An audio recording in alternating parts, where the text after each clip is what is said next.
navigating the negotiation process when selling your house in Seattle. Now, if you're watching this video and already in contract to sell your house, I'm guessing you don't have a ton of faith in your real estate agent's ability to go to bat for you. Now, hopefully that's not the case and you're simply doing your research ahead of time, in which case this video is exactly what you're looking for. If you're thinking about selling your Seattle house, you are in the right place. Today, we're diving into one of the most important and sometimes nerve-wracking parts of selling a home, negotiations. Getting a fair price on your property while navigating offers and counteroffers can feel overwhelming. But with the right strategies, you'll come out on top. So let's jump into how to successfully navigate the negotiation process while selling your Seattle home. In this video, we're going to cover 5 main aspects of negotiating, preparing before you list, handling offers, counteroffers and negotiation tactics, dealing with lowball offers, and then how to close the deal. So first off, preparing before you list. Before we even get to the negotiation table, there's some crucial prep work to do. The goal is to position yourself for the best offers right from the start. The first thing you want to do, and that I do for all of my seller clients here in Seattle, is get a professional home inspection done. One way to strengthen your position is to get a pre-listing home inspection. This way you can address any issues before a buyer discovers them, plus it shows that you're transparent, you can build trust with potential buyers. Tip number 2, price it right from the start. Work with your real estate agent to price your home competitively based on recent sales in your neighborhood. In Seattle, certain areas have micro markets with unique trends, so local knowledge is key. And number 3, stage your homes. Consider professional staging to showcase your home's best features. A well-staged home can lead to more competitive offers, giving you leverage when negotiations start. Statistically, homes sell for 2 to 6% more than unstaged homes do. So that's something to consider. So section number 2 here, we're going to talk about handling offers. Okay, so you're listing your home and now the offers are rolling in. Here's how to handle them efficiently.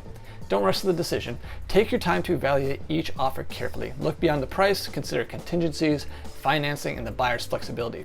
Sometimes the highest offer isn't the best if it has too many strings attached. Now, obviously you want to consider the expiration date for the offer, so you don't want to take too long and have them expire, but you also don't necessarily want to jump on the first offer you get if there's other people that are circling and interested. Pay attention to contingencies. Contingencies are conditions that must be met for the sale to go through. Common contingencies include inspection, financing, and appraisals. If a buyer has too many contingencies, it might create roadblocks later in the process. Or worse, they'll back out of the deal, take the earnest money, and move on to the next property, leaving you high and dry to go back on the market. Consider the buyer's financing.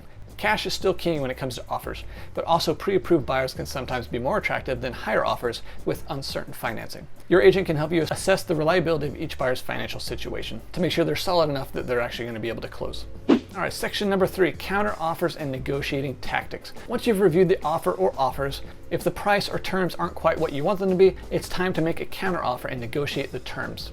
Here are some tactics to keep in mind. Number 1, don't be afraid to counter. If an offer isn't quite what you hope for, don't hesitate to make a counter offer. You can negotiate on price, closing date, contingencies, or even repairs. In Seattle's competitive market, buyers expect to negotiate, so use that to your advantage.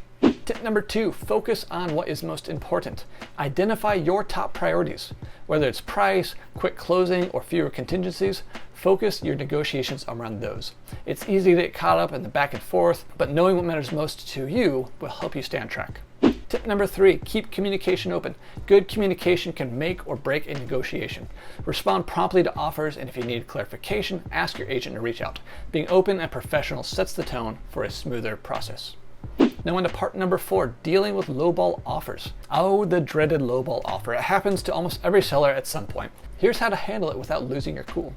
Tip number 1, don't take it personally. Remember, it's a business transaction, not a personal one. Some buyers are just testing the waters to see how low you'll go.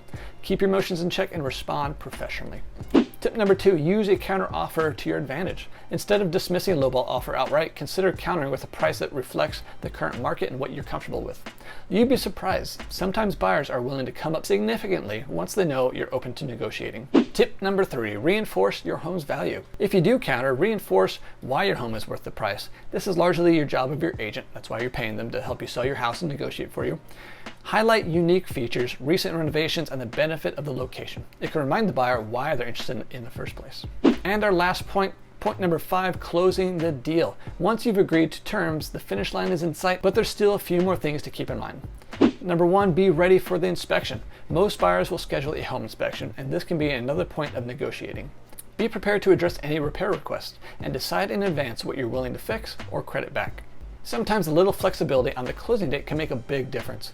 If a buyer needs to move in sooner or later, consider adjusting the timeline if it's not a deal breaker for you. Tip number 3, keep calm and close on.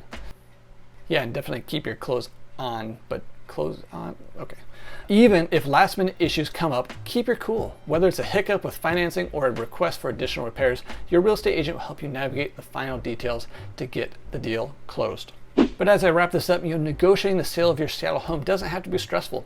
With the right preparation, a clean strategy, and a bit of patience, you can get the best price for your property and walk away with a successful sale. If you found this video helpful, hit the like button, subscribe. Thank you for watching, and I'll see you on the next video.